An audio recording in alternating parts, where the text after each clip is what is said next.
pretty evident in my story I have today. As an announcement, a little bit of a change, I think, to enhance, or a little bit of progress to enhance our sharing and prayer time. What I'd like to do today is I'm going to ask the question during our praise and prayer sharing time, how did you see God at work? In my head, I have this vision that for every request we have at least a counter of how you saw God at work. So I offer that for you to begin thinking about. How did you see God at work this week? I want to share those in a little bit. This is a sermon that, a story and a sermon has a personal story of mine, and I know I need to keep it moving, but as I start this, I'm going to share a little bit of my 2019 Colorado trip and tie in sermon material to it. When I tell you I shouldn't be here, I mean I shouldn't be here. Not specifically here at 41 Fellowship, but as in when I think of my story, I shouldn't be here on this earth. For, what did we just sing? For in my need His power is displayed. Bingo. For the sake of time, I know I need to keep my story moving, but I'll begin with my story of what started, and many of you know, the four of us, you can move to the next slide, was 2019. My brother and I had decided we'd always wanted to go elk hunting out west. We decided it's now or never. My dad was 70, I was 46, my brother was 44, and Reese, oh my goodness, Reese looks like a baby there at 18. But those four of us went on a do-it-yourself elk hunting trip. Randy and I spent months planning, talking on the phone, organizing. Mom, fair to say, was pretty nervous. My dad had been having some heart issues at the time, and so I bought that fateful device called a Garmin inReach. It is a satellite message texting communication SOS device. It's a GPS as well as a satellite communication device. Dad, brother, and I, nephew, we drove to Colorado. We hiked about 7 miles in from the truck, and if you can see on that picture the mountain in the back, we were going to the base of that mountain. So it's quite a hike. Took all day to get there. Everything we needed for a week was on our backs. Dad being the age that he was, I think I had more than anybody else. I won't ask them that, but we all had a bunch on our backs. I think my pack was close to 90 pounds. We get all the way in there, spent a couple of days scouting for elk, and opening day being October the 12th, which was Friday. That late Thursday night before, Friday sometime morning, I developed a headache. Some of you are familiar with the story, but very pinpoint. I can still touch the place on my head. Doesn't hurt anymore, but I know it was right there. Every heartbeat, the pain was excruciating. I know I'm a guy, but it was the worst pain I had ever experienced. Every heartbeat, throbbing, pinpoint pain. I didn't tell the guys it was that bad. I just kept saying, when they'd ask, Rock, what's wrong? I just got a headache. I don't feel great.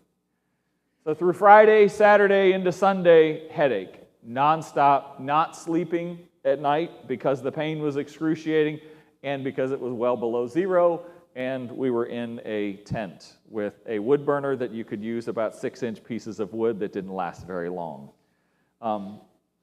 So Sunday morning, we get up. Again, I hadn't slept not a whole lot in 72 hours. Take my dad, drop him off where he was hunting, and I slowly made my way to where I was going to hunt.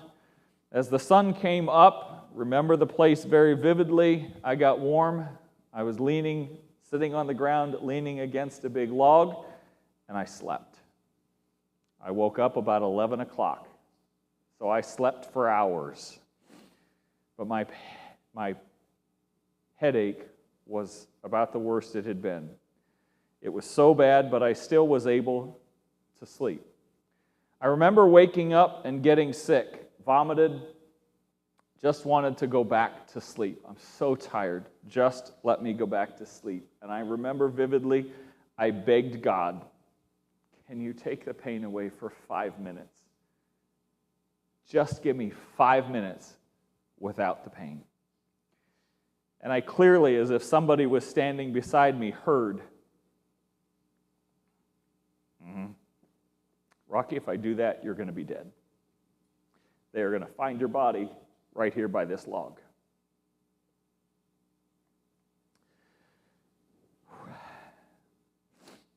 I wanted to go back to sleep. So I mustered, and I'm not over-dramatizing this. I don't mean to over-dramatize. I'm not doing that, but I dug like, Rocky, you have to get up. I mustered all the strength I could, forced myself to stand up and take one step, and then the next step, it was about noon, back towards my dad. I gathered him up. We went back to camp. That was camp. And at that point, I shared how bad it was. I had been popping 2 Advil or 3 Advil every 4 hours. I know that's way more than you're supposed to, but it wasn't taking the pain away. I wasn't sleeping because of the pain. Again, worst headache I'd ever had. So we messaged home asking, because we were figuring altitude sickness. You had heard scary stories of altitude sickness, and I'm a flatlander from Ohio. That was described to me by my rescuers, but flatlander from Ohio, we were at 9,000 some odd feet. You have altitude sickness. So we messaged Hope back at home. What are the scary symptoms of altitude sickness? She kind of gave us the list. Sunday night, laying in bed, and you can bump to the next slide. Go ahead. Yep. This is my dad in his sleeping bag and in an orange Mylar blanket just to stay warm. Like, I thought it was funny. But Sunday night we lay down and he gets all snuggled in bed, and I'm facing another night of not sleeping, but I feel this warm, wet sensation go up the back of my head. Didn't think a whole lot of it, laid there, tried to sleep, but perhaps the pain lessened a little bit. At around 1 a.m. that morning, again, mind you, we're camping in a tent. This is a 3-person tent. He and I are laying side by side, little wood burner, and it was well below zero many nights that we were there. But I woke up about 1 a.m., nauseous, vomiting, and I went to bed kind of after that warm, wet sensation. I kind of, you feel like, I'm not feeling so good. When I woke up, or at 1 a.m., I was nauseous and vomiting. These were some of the scary symptoms that Hope had said, yeah, when you start having that, you need to get to a hospital. So I woke up Dad. Hey, Dad, I'm puking over here. And my phone had been charging. Yes, carried a battery pack. Phone was on the floor in between us. I reached for my phone and completely missed it. So my hand missed my phone by 6 or 8 inches, and I went, that was interesting. And I reach again, and I missed completely again, and I go, Dad, we've got a problem. Strike 2, my right hand wasn't working, wasn't going where I wanted it to, which that was another scary symptom. Dad went and got out of our tent, went and woke my brother. I tried to get up crawl out of the tent, get up out of the tent to pee, and found out that my right leg was also not working. Literally had to pick up my right leg, set it down to get out of the tent, which was a challenge because my right hand wasn't really working either. So my brother comes over and is like, Rock, can you walk? Nope, not so much. Because again, we're miles from the truck. The truck is on a mountain road, miles from a main road. But can you walk? Nope. Can't do that. And again, so the question is at this point, my brother had been a paramedic, so he's got the most medical training. Who are we sending for help? If I didn't buy that garment, who are we sending for help? Are we sending the help the one that knows the most about medical emergencies, my 70-year-old father, or the 18-year-old kid? On a trail, like, okay, this is not walking the towpath.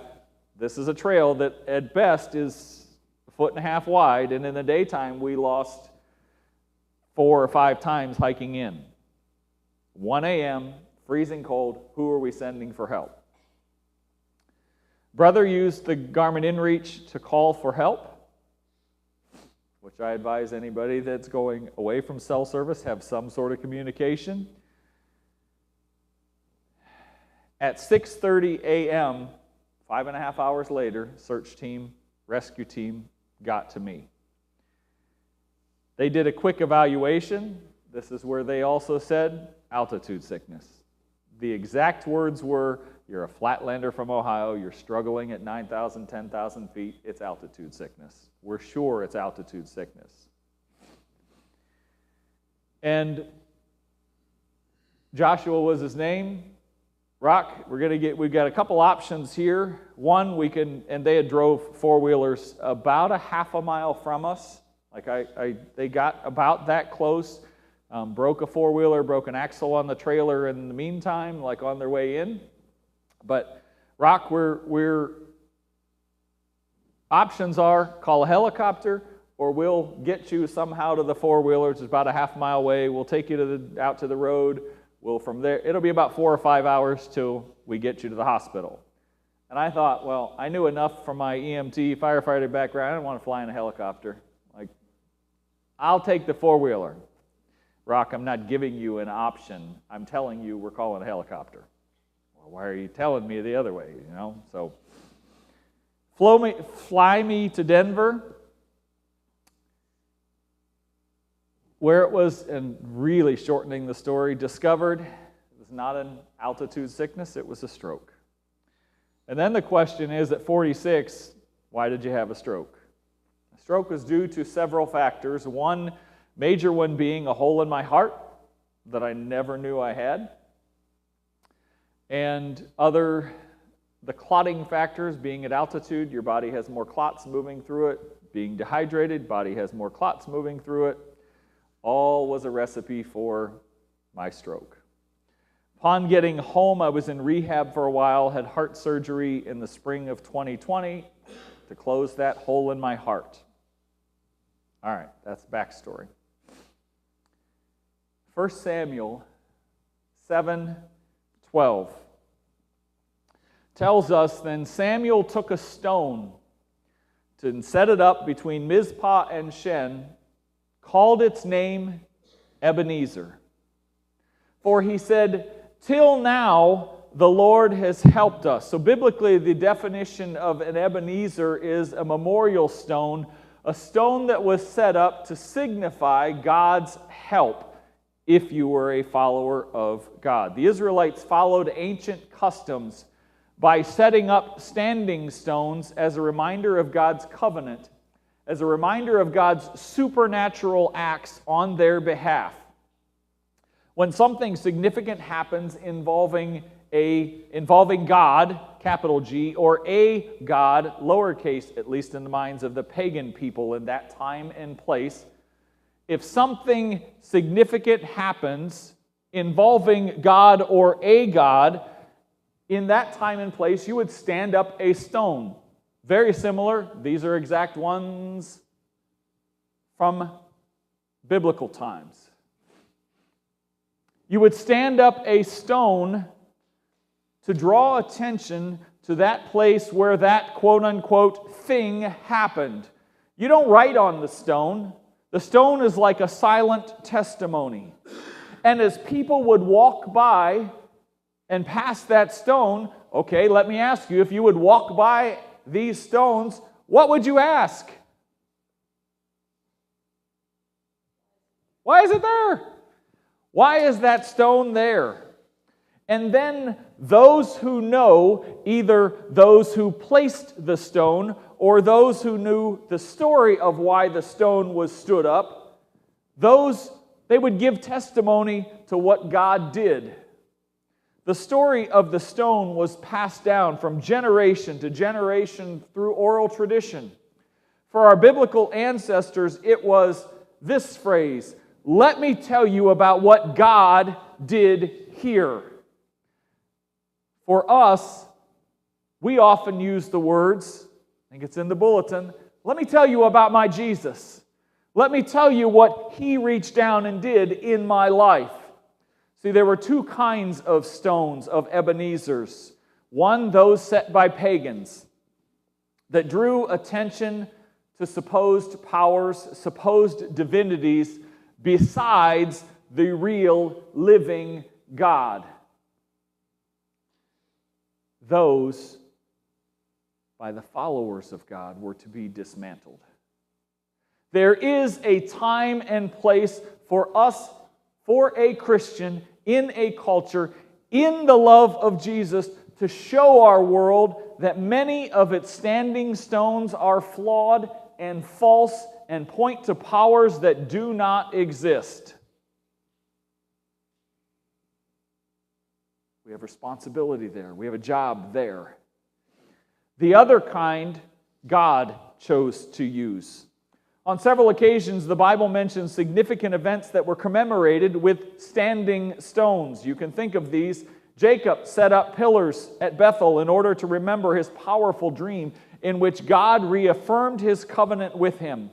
Moses built 12 standing stones at the foot of Mount Sinai after receiving the 10 Commandments and the other laws. The Israelites erected standing stones to remember their miraculous crossing of the Jordan River. Joshua built a standing stone when the covenant was renewed at Shechem. Joshua and the Israelites crossing the Jordan River 7 times in the book of Joshua set up standing stones so that when your children, when your neighbors, or those passing by see the stone would know why it's there, would know what that stone is there for. What happened here? And you can say, they can say, "Let me tell you about the power of God."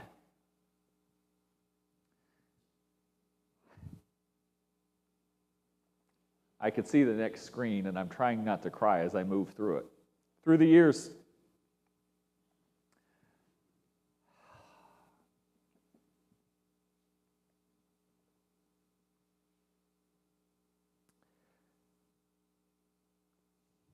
I've kept in contact with 2 of my rescuers,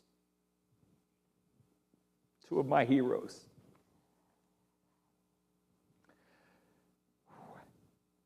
A husband and wife team, Leonard and David.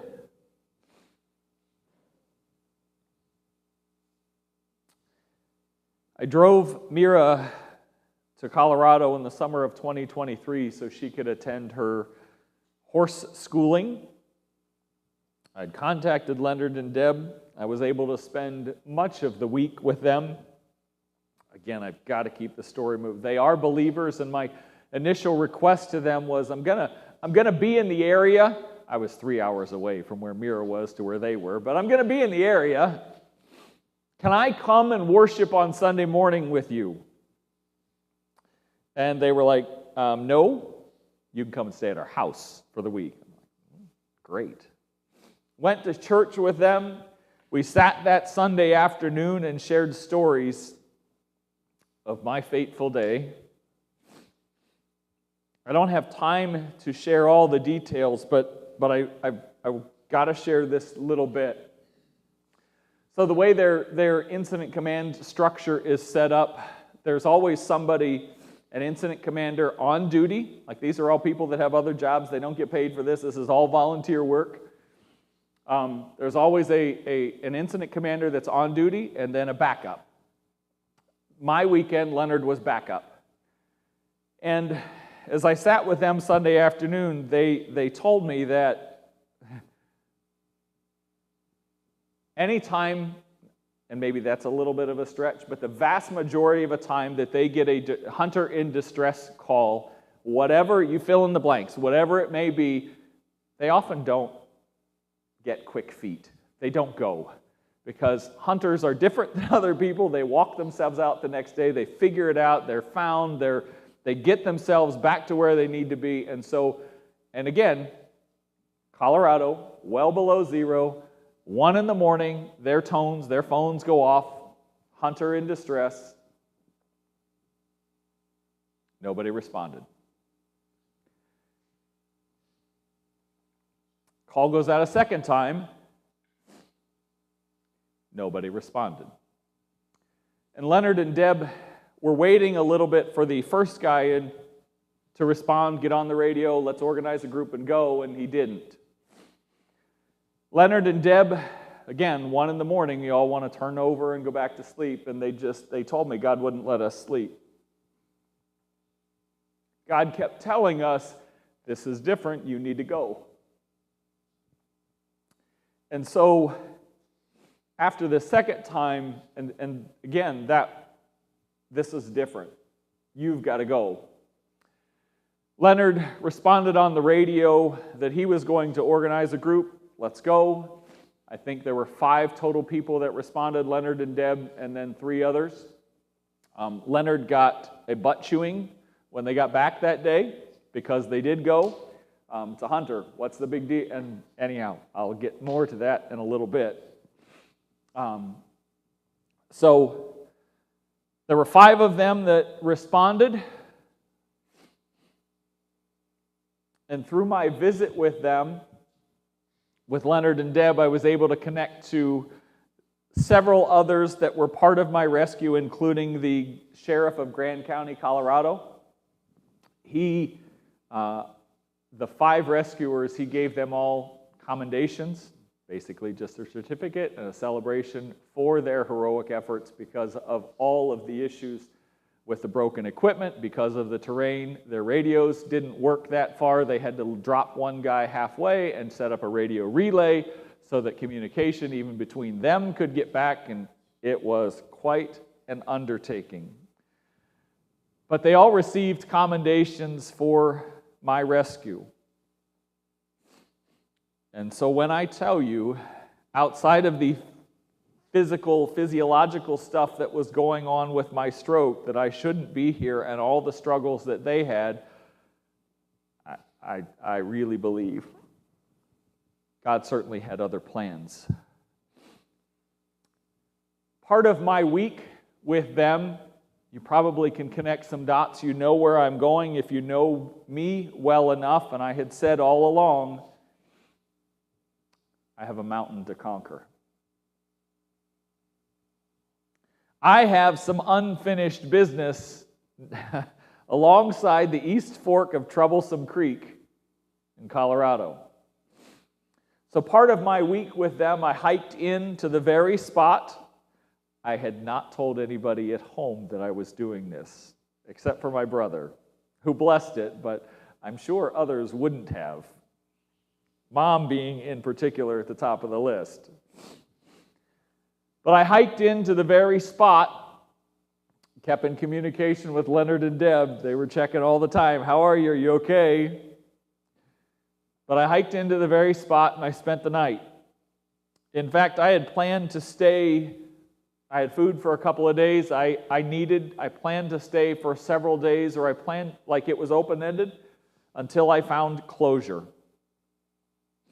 But I knew that Jesus and I had some talking to do right there. It was a very spiritual, a very emotional time for me, but very much needed. I woke early in the morning because when I got there, there were lots of tears. And I laughed because as I got to where we had camped, my dad's pile of firewood was still there. So I burned it all. Created a great fire, burned it all. In the morning, I woke very early to coyotes howling. And in the morning, I walked to the exact spot where the helicopter landed, and again, lots of tears.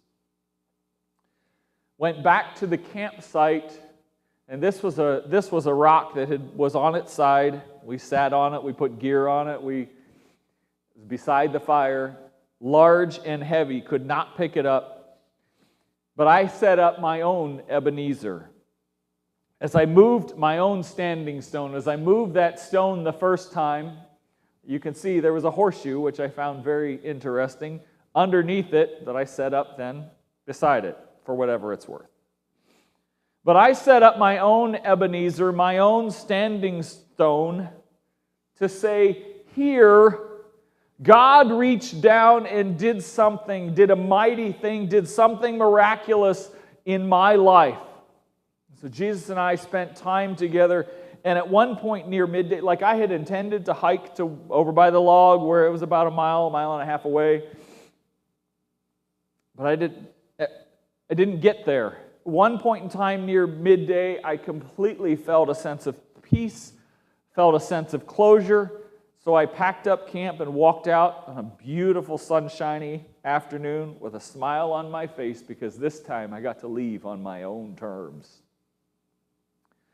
In the New Testament, Peter builds on the standing stone imagery when he describes believers, followers of Jesus, you and I, as living stones. 1 Peter 2:5. See, Peter wants his readers to think of themselves as living, standing stones. People who live their lives, live out their faith in their lives so boldly that others take notice. As living stones, Christians, children of Him, believers of the King, that means you and I. As living stones, we should proudly tell about the difference that God has made in our lives. 1 Peter 2:5, you yourselves, like living stones, are being built up as a spiritual house to be a holy priesthood. Verse 11, live your lives among the Gentiles honorably, so they may see you, they may see your good deeds, and they may glorify God in heaven. We must be living, standing stones in our world, in our culture. Our lives and the choices we make should stand as a witness and make people ask, what happened here? What is different? Why are you different? Why do you act that way? And as a living, standing stone, we can say then, let me tell you about my Jesus. Let me tell you about what God has done for me. God calls us to be living, standing stones where our lives bear witness to something far greater than ourselves, where our lives stand and bear witness to something far greater than our accomplishments, far greater than our simple lives here on this earth, but bearing witness to the fact that there is a God who acted and continues to act in history and in our day today. In reality, the stone I placed is worthless.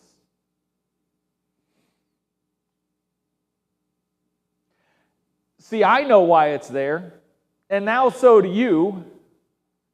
And if you want a great hike, I'll give you the GPS coordinates and the way to get there. But there's nobody by that stone to give witness to what God did there. I learned later there were several other hunting camps around that came and asked questions. What was a helicopter for? That was 5 years ago. But that living stone, that standing stone that I said is basically worthless because there's nobody there to explain why it's there. I am sure there are a number of people in the last year and a half that have either walked by, rode their horses by, maybe even their e-bikes now, and they see that stone and they don't think anything of it. They don't know why it's there. See, a standing stone without a witness is a waste. Imagine coming up on one of those stones or a standing stone like mine, and nobody could tell you why it's there. So there's some personal questions I think we have to ask. Each of us have to ask, as I am a living, standing stone, is my stone, is it standing? Is my life a witness to what God reached down and the miracle that He did in my life? Is it covered in moss from unuse, in weeds? Does your stone need dusted off, stood up? Does your stone need its foundations rebuilt? See, it's not enough to live like the Rabbi Jesus or learn about the Rabbi Jesus. We are also called upon, like a standing stone, to give testimony with our mouth when others ask or when we have the opportunity. And the testimony is not, let me tell you about me. The testimony is, let me tell you about God. Let me tell you about my Jesus. So who would say of me that my life, who would say of each of us that my life is a standing stone for God? Ask the question, am I a standing stone for my kids, my grandkids, my friends, neighbors, those people I rub, my employees, my co-workers, my employers?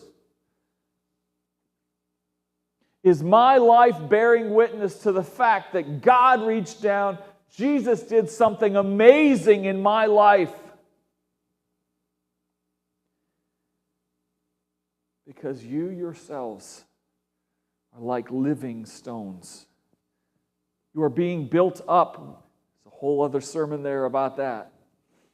We are being built together as a spiritual house to be a holy priesthood.